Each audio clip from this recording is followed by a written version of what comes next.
Muito boa noite, irmãos de caminhada. Espero que todos estejam me ouvindo bem.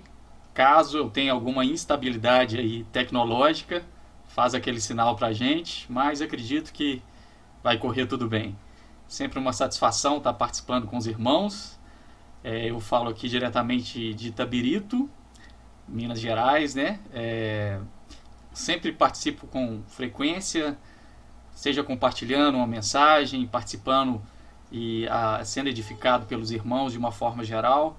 Eu me sinto em casa, então muito obrigado sempre, Henrique, Luiz e todos os irmãos, pelo acolhimento, pela atenção, pela alegria de me blindar com esse banquete que é participar das reuniões desse corpo místico de Cristo chamado Caminho da Graça também. Hoje o meu cenário está um pouco diferente, né? Geralmente eu faço as minhas transmissões da sala, só que hoje eu estou aqui num ambiente bem feminino, né? Tem a companhia ali de uma pequena ovelha, tão simbólica pra gente, né? Esse é o quarto da Melissa, minha filha. Tá ali o M, então não reparem um ambiente frufruzinho e fofinho, né? Mas graças a Deus isso dá até um tom intimista para o nosso momento. Já fui muito abençoado nessa noite pelas canções, pela acolhida também do Luiz, e eu gostaria de trazer uma reflexão do Evangelho, uma palavra do Evangelho que tem já me incomodado, um santo incômodo já há um tempo, e que me falou ainda mais forte nos últimos 15 dias. Sabido de todos que Minas Gerais sofreu e ainda sofre com muitas chuvas, né? E especificamente a minha cidade aqui de Itabirito sofreu a pior enchente da história. E a gente, assim, se comoveu muito, se compadeceu de todos os que perderam casas, ficaram desabrigados, desalojados. E foi um momento, assim, realmente de contrição. E nesse momento da enchente, onde eu vi tanta gente sofrer, eu vi como que o cristão ele tem a oportunidade de ser luz e de praticar o evangelho mesmo, a justiça do reino, sabe? E eu via muita manifestação da graça de Deus usando pessoas para socorrer, para ajudar na limpeza, para dar um marmitex. E como que isso tocou meu coração, porque ao mesmo tempo que eu via gente tão comovida, eu via gente tão egoísta também, que pouco se importava, e gente de Deus, assim, gente crente, gente cristã. E aí isso tudo foi provocando meu coração a pensar em algo que Jesus enfatiza muito nos evangelhos, que é a prática das suas palavras. A ênfase que Jesus dá na prática do evangelho, na prática das suas palavras é enorme, porque Jesus não vem trazer uma nova filosofia de vida, uma ideologia. Jesus não vem trazer uma crença. Jesus mesmo dizia que suas palavras são espírito e vida, que concretiza, que se manifesta. E são inúmeras as passagens onde Jesus fala sobre praticar suas palavras. Ele compara aquele que ouve as suas palavras e pratica a um homem que construiu uma casa sobre uma rocha. Jesus diz também que nem todo que me diz Senhor, Senhor entrará no reino do céu, mas aquele que faz. Sempre uma ênfase no fazer, no praticar, no concretizar as palavras do Evangelho, né? Em um determinado momento, Jesus pregando, ele ouve um elogio de uma pessoa que diz: bem-aventurados seios que te amamentaram. E Jesus vira para essa pessoa e fala: mais bem-aventurado aqueles que ouvem as minhas palavras e praticam. Então, são muitas as expressões no Novo Testamento onde Jesus denuncia a necessidade de praticarmos o Evangelho. E nós vivemos uma época de muita pluralidade teológica no meio cristão protestante, e fica aquilo que o apóstolo Paulo chama a atenção de Timóteo muitas vezes, em falatórios inúteis, porque discussão teológica na hora da enchente não ajuda em nada. Discussão teológica na hora do luto não ajuda em nada. A gente precisa de encarnar e praticar o evangelho. E isso me chama a atenção porque a gente vem de uma herança religiosa que tem muita dificuldade de entender o que é praticar o evangelho. Quando fala assim, olha, você tem que praticar a palavra, na nossa mentalidade vem pelo menos duas coisas. Primeiro, praticar um código de regras. Pegar um script de regras, seguir um dogmatismo religioso. Aquilo ali é praticar. A gente usa até a expressão que a Bíblia a nossa regra de fé e prática, tendo assim como um códigozinho que você vai listando aquilo como um comportamentalismo. Passa por isso? Passa, mas não é só isso. A prática da justiça do reino não é só isso. Outra coisa que a gente muitas vezes faz, a gente confunde, é praticar o evangelho com moralismo religioso. A gente pensa que praticar o evangelho dá lição de moral, né? E quantas vezes a gente acha que a gente dá mais testemunho com o nosso ascetismo religioso, de não tocar nisso, nem naquilo outro, ao invés de ser gente boa de Deus na vida, né? Eu estava essa semana conversando com alguns professores e nós voltamos a trabalhar, né, nessa semana em uma escola aqui, e aí uma das professoras vai chegando no final de semana, né, e aí elas doidas para chegar no final de semana para aquele ambiente de lazer, de descanso, e aí ela falou assim, nossa, vai ter um momento com a família, tomar beber uma cervejinha, as professoras falando, né, eu não bebo cerveja, né, eu sou um crente, assim, sabe, raiz, né? Nunca bebi cerveja, acabei não bebendo. Gosto de vinho suave, aquele vinho tipo suco, sabe? E aí eu não bebo cerveja, sabe? E eu não vejo problema absoluto, quem me conhece sabe, não é absolutamente nenhum na questão de beber cerveja, né? Jesus bebia, né? E era comilão e beberrão, então não tem problema. E aí os professores tudo falando de uma cervejinha, eu gosto de Heineken, eu gosto de Brahma, eu gosto de Skol. Aí perguntou, eu sei, professor, você gosta de quê? Eu não bebo. Bicho, suou tão mal aquilo assim, sabe que você joga água na brincadeira do pessoal? Aí eu tipo, não, eu tomo um pouquinho de vinho, você entendeu? E aí naquilo eu parei e pensei, como que pra gente às vezes praticar o evangelho é essa coisa de dar lição de moral, como se eu fosse mais especiais ali, porque afinal eu não bebo. E a gente fica reduzindo a prática do evangelho a dar lição de moral, a moralismo religioso, né? Tanto é que quantas vezes a gente já não ouviu falar, né? Pregação boa é cajado, que geralmente é lição de moral. Mas será que isso é praticar o evangelho? E eu li um capítulo de um livro recentemente de um rabino judeu chamado Harold Kushner, e o capítulo dele, ele fala que a religião é aquilo que você faz e não aquilo que você crê. Isso me chamou muita atenção e eu associei ao evangelho. Evangelho é aquilo que a gente faz e não aquilo que a gente crê. Até uma frase que ele usa, que eu achei muito interessante, eu anotei aqui. Ele diz que crenças e premissas teológicas não são nada até que as traduzamos em ação e comportamento. E muitas vezes a gente fica assim, naquela preocupação em ser teologicamente correto, em ser ortodoxo, mas isso no chão da vida às vezes não... Jesus era de uma praticidade absurda. Quando levantaram um debate para saber qual era o mandamento mais importante da lei, elogiaram e foram perguntar para Jesus quem era o próximo. E Jesus não teologizou, ele trouxe uma realidade da vida e falou que aquele que acertou quem era o próximo não era o ortodoxamente correto judeu e nem o levita, era o samaritano que estendeu a mão para aquele que caiu no caminho de Jericó. E isso me chamou muito a atenção, como que a gente tem essa necessidade de praticar o evangelho. Então, se praticar o evangelho não é cumprir um script religioso de pode e não pode, e nem dar lição de moral, o que é a prática das palavras de Jesus? Né? Eu coloquei aqui no meu esbocinho a pergunta que surge: como Jesus praticou as palavras que ele mesmo ensinou, sendo luz nesse mundo, anunciando as boas novas? Tudo que a gente precisa hoje é isso, é ser gente boa na terra, sabe? Especialmente nesses momentos de calamidade, é dar aquele suporte para os outros, é ser luz. Isso que é ser luz, não é ser religioso, é algo assim para além das paredes da religião, para além das paredes do templo. Praticar o evangelho é ser essa luz que Jesus foi. Uma expressão que o apóstolo Pedro usa, que eu gosto muito, em Atos, é que ele falou que Jesus de Nazaré andou por todo o mundo fazendo bem.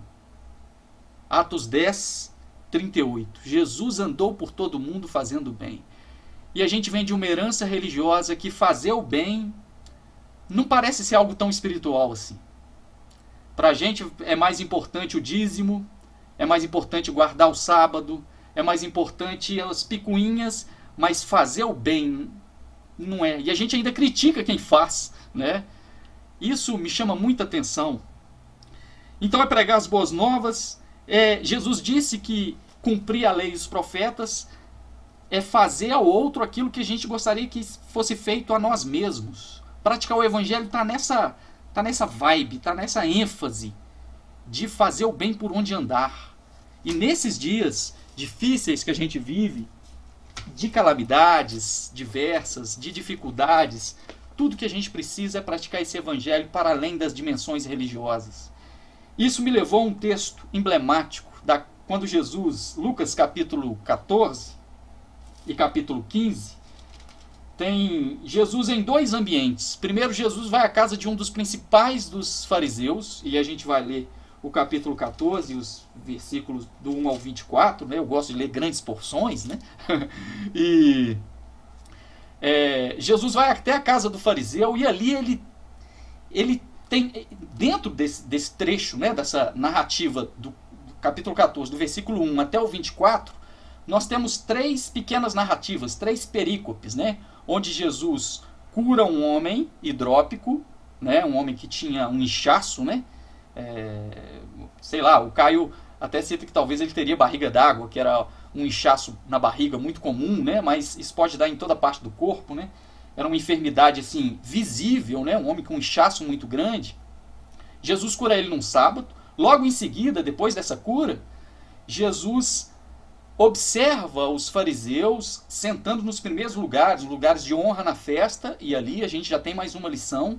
E logo em seguida, Jesus conta a parábola da grande ceia.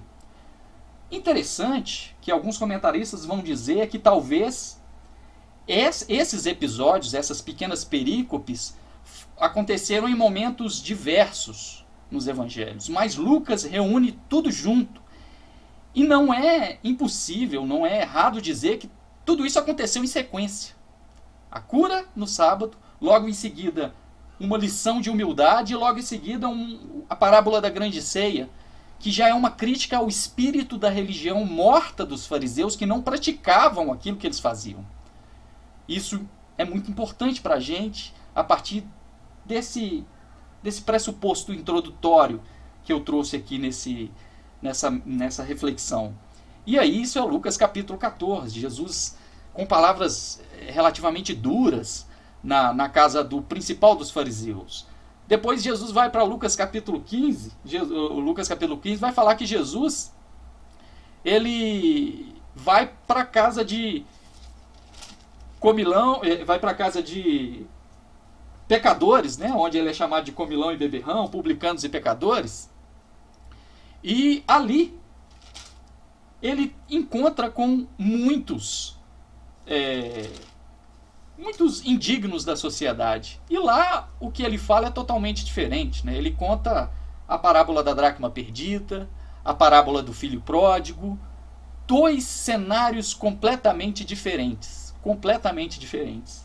E eu gostaria de ler o Lucas capítulo 14, do versículo 1 ao 24. Vocês estão me vendo bem? Eu estou sentindo que a minha internet está levemente instável. Mas está dando para ouvir? Dá um sinal aí para mim, fazendo favor. Sim, há uma instabilidade, às vezes há uns piques, Mas está indo, mano. Então bom. Então tá. Qualquer coisa eu fecho a minha imagem aqui. Vamos lá. Então tá. Lucas capítulo 14 é o seguinte. Jesus primeiramente encontra-se na casa do fariseu, do principal dos fariseus. Diz assim: aconteceu que ao entrar num sábado na casa de um dos principais fariseus para comer pão, eis que estavam observando. Interessante, Jesus é chamado para comer pão e ele vai de imediato na casa de um fariseu.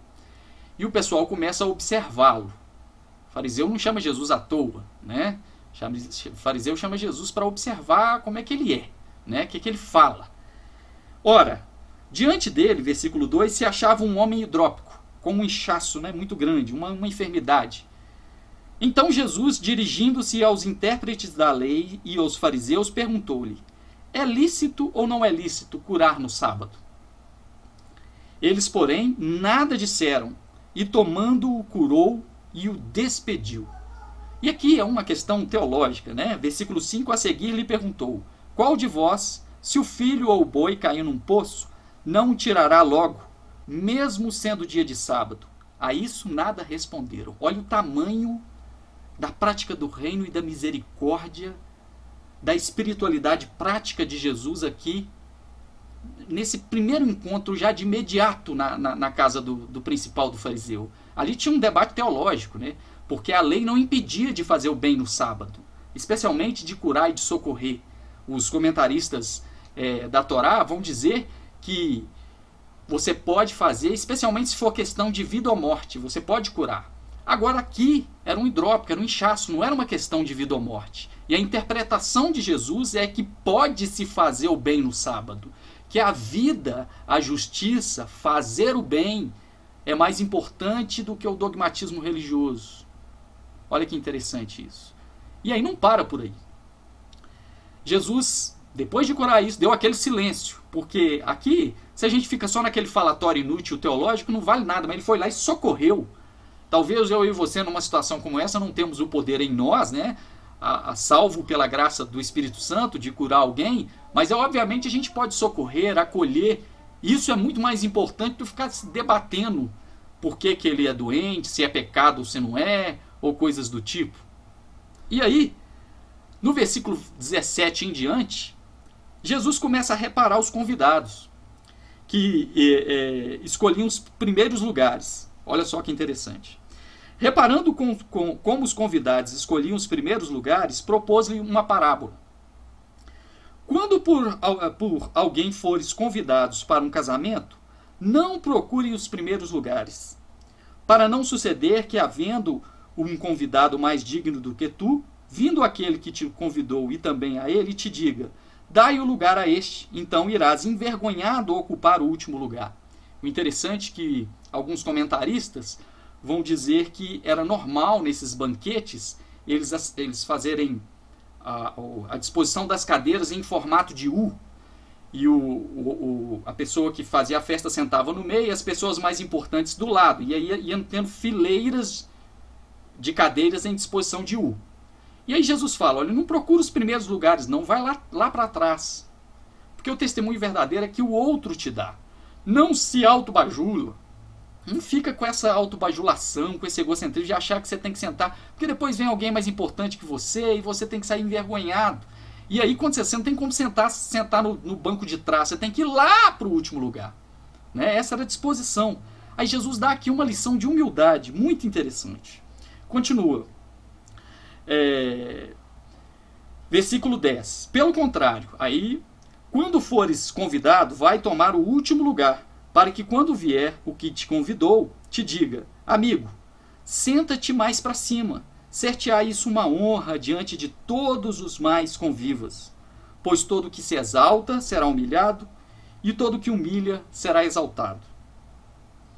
Disse também ao que havia convidado: quando deres um jantar ou uma ceia, não convide os seus amigos, nem teus irmãos, nem teus parentes, nem vizinhos ricos, para não suceder que eles, por sua vez, te convidem e seja recompensado.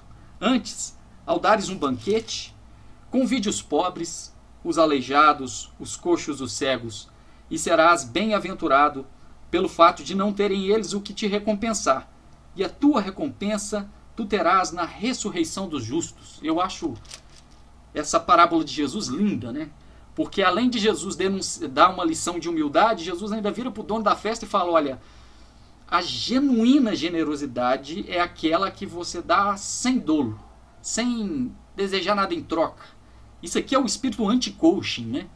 Eu nunca vi um coaching ensinar generosidade assim. Você tem uma palestra de coaching para... Não, ele te ensina a juntar o terceiro, o quarto milhão, o desenvolvimento pessoal para você olhar para o espelho e falar que você é sensacional. É uma coisa assim. Ele te ensina a sentar nos primeiros lugares da sinagoga. Falando coaching ruim, aquele bem chulo mesmo, né? Jesus fala que não. Porque o Jesus ainda critica esse dono da festa, porque ele está falando: olha, você fez essa festa aqui porque você sabe que essa galera aqui vai te chamar também para ir para a festa. Vai te chamar também para sentar nos primeiros lugares. Você quer dar uma festa de verdade? Você quer praticar o evangelho de verdade? Chama o totalmente indigno. Isso é anti... Não tem custo-benefício, né? Só tem custo. O benefício tu terás na ressurreição dos justos. Aqui há uma lição de humildade. Se na primeira perícope Jesus denuncia que a religião morta se preocupa mais com a crença e o dogma do que com a justiça e o bem e a misericórdia. Aqui Jesus denuncia que a religião morta, ela desenvolve um egocentrismo que não coloca o outro na sua agenda, jamais. É por isso que a gente vê tanto crente, às vezes cristão, né? Eu falo crente porque eu estou dando tiro no pé, né? Eu sou um genuíno crente também, né? Tanto cristão avarento, e aí com situações boas que dá para ajudar tanta gente, mas não, isso não é praticar o evangelho. Isso não é. Isso aí eles falam que é tão ruim isso, né? Que eles falam que isso é uma área chamada área social. Como se o social fosse totalmente divorciado do espiritual. Não, isso é uma área social. Isso quando não joga isso para o Estado, para o governo. E ainda acha ruim se tiver um Estado grande que ajuda. Especialmente em situação de enchente, de calamidade, né? E Jesus está falando da necessidade de estender a mão. Mas não, é crente, é teólogo, guarda o sábado, dízimo, faz tudo, mas é avarento. Não tem o coxo, o pobre, como expressão da prática do evangelho na vida dele. E aí, esse egocentrismo nos cega para a justiça social. Essa autobajulação de tentar sentar nos primeiros lugares jamais vai nos desenvolver a capacidade de ajudar sem nenhuma recompensa, que é a recompensa que nós teremos na ressurreição dos justos. Aí não para por aí, você vê que são 3 pauladas consecutivas de Jesus ao espírito da religião morta. Agora, depois que Jesus fala isso, e isso é muito bonito, inclusive, né? A recompensa tu terás na ressurreição dos justos. Vem um cara e dá um glória a Deus, né? Versículo 15. Ora, ouvindo essas palavras, um dos que estavam com ele à mesa disse-lhe: bem-aventurado aquele que comer pão no reino de Deus. Ô glória! Foi bonito. Só que a religião morta fala bonito da boca para fora, mas não pratica. Porque ela não pratica o Deus no outro, no socorro, do aflito, no acolhimento do coxo, do cego, né? Não, foi da boca para fora. Aí Jesus olha para o cara e já lança uma outra parábola. Incrível também, né? Que é a parábola da grande ceia. Agora ele denuncia a religião da boca para fora. Denuncia a religião que valoriza mais o dogma do que o socorro, a misericórdia, denuncia o egocentrismo que nos cega para o próximo e agora denuncia a religião da boca para fora, do glória a Deus vazio. Ele diz: ele, porém, respondeu: certo homem deu uma grande ceia e convidou muitos. À hora da ceia enviou seu servo para avisar aos convidados: vinde, porque tudo já está preparado. E aqui é interessante que no costume antigo os comentaristas afirmam que todo evento daquela época era feito por 2 convites, era confirmado. Você era convidado e depois você tinha um convite direto, né? E alguém lá para confirmar o convite. Por isso que esse dono da ceia fez o convite a todos e depois enviou o servo para confirmar. Aí diz assim: a hora da ceia enviou seu servo para avisar os convidados: vinde, porque tudo já está preparado. Não obstante, todos a uma começaram a excusar-se. Disse o primeiro: comprei um campo e preciso ir vê-lo. Peço que me tenha por excusado. Que coisa horrorosa, né? Por que o cara tem que comprar? O campo já é dele, né? Que desculpa esfarrapada, né? Podia olhar esse campo depois, né? Tenho que... me desculpa, eu não vou não. Já sabia. Aí vem com uma desculpa muito ruim de comprar um campo, né? Um imóvel. O campo nem ia sair de lá, né? Tá lá no mesmo lugar. Pode ir lá em outro dia. Não foi. Outro disse: comprei 5 juntas, 5 pares de bois e vou experimentá-lo. Rogo-te que me tenhas por escusado. Puxa vida, né, gente? Você vai experimentar boi. Ninguém compra boi sem dar uma olhada nele, sem fazer uma inspeção, né? Sem dar uma experimentada no animal. Aí ele fala que comprou, já é dele, ele ainda dá uma desculpa mais ou menos. Aí depois vem uma desculpa mais... um pouquinho melhor, né? Que o cara vem e diz: olha, certo... E outro disse: casei-me e por isso não posso ir. Poxa, casou, né? Justifica e tudo mais. Só que aqui tem um detalhe, né? Inclusive, né, na Torá diz que o homem, quando casa, ele pode ficar até 1 ano em casa. com a esposa, mas para não ir para o trabalho militar. Isso não isenta ele das obrigações sociais. Principalmente em uma situação onde ele já sabia de antemão que teria uma ceia. E ele disse que iria. Então falar que casou e não vai, também foi uma desculpa mais ou menos. Voltando o servo para casa, 3 desculpas, né? Contudo, ao seu senhor disse, voltando ao seu servo, contou tudo ao seu senhor. Então, irado, o dono da casa disse ao seu servo, sai depressa para as ruas e becos da cidade. Traze para aqui os pobres, os aleijados, os cegos e os coxos. Novamente, a oportunidade de se praticar a justiça do reino e do evangelho no próximo.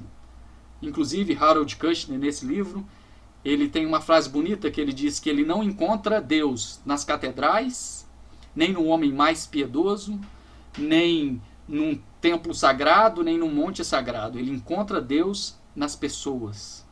E aqui Jesus está dizendo que a gente pratica o evangelho na vida, fazendo bem. É curioso, novamente, o compromisso do evangelho com os pobres, com o outro, com a oportunidade de ser de uma ação transformadora. Isso que é a prática do evangelho. Fazer o bem, de novo. Pobres, aleijados, cegos e coxos. Depois lhe disse o servo, Senhor, tendo feito isso como mandastes, e ainda há lugar, respondeu o seu senhor, sai pelos caminhos e atalhos, e obriga a todos a entrar, para que fique cheia a minha casa. Esse caminhos e atalhos, uma tradução mais feliz, seria vai pelos meios alternativos, rotas alternativas que as cidades têm, e que os estrangeiros que não podiam entrar nas cidades ficavam ali, andando naquelas rotas. Então traz os estrangeiros também. E os estrangeiros não iriam, porque eles sabiam que eles eram mal-vindos nas cidades. Por isso que o texto fala, obriga-os a vir. Obriga não no sentido assim impositivo, mas insista para eles virem. A prática do reino também para o estrangeiro.